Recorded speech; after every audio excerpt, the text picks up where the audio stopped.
సమ్మర్‌లో చాలామందికి ఫుడ్ తినాలనిపించదు. అప్పుడు ఇలాంటి కర్డ్ రైస్‌ని ట్రై చేయండి. కొంచెమైనా సరే మనకి ఫుడ్ తినాలనిపిస్తుంది. ముందుగా కుక్ చేసుకున్న రైస్‌లోకి ఒక కప్ వరకు కర్డ్‌ని యాడ్ చేశాను.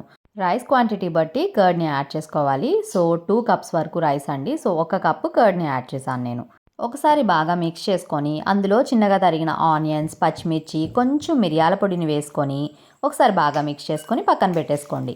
ఇప్పుడు పోపుని యాడ్ చేసుకుందాం. ముందుగా ప్యాన్ పెట్టుకొని 1½ టేబుల్ స్పూన్ ఆయిల్ యాడ్ చేసుకోండి. తర్వాత ఆవాలు, శనగపప్పు, జీలకర్ర, కరివేపాకు, కొంచెం ఎండుమిర్చిని కూడా వేసుకొని పోపుని బాగా ఫ్రై చేసుకోవాలి. ఇలా కాస్త ఫ్రై అయిపోయిన తర్వాత స్టవ్ ఆఫ్ చేసేసుకోవాలి.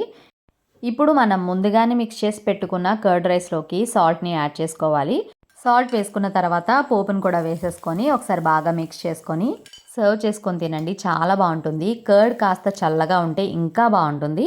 వీడియో నచ్చితే ఒక్క లైక్ చేసి ఛానల్ని సబ్స్క్రైబ్ చేసుకోండి.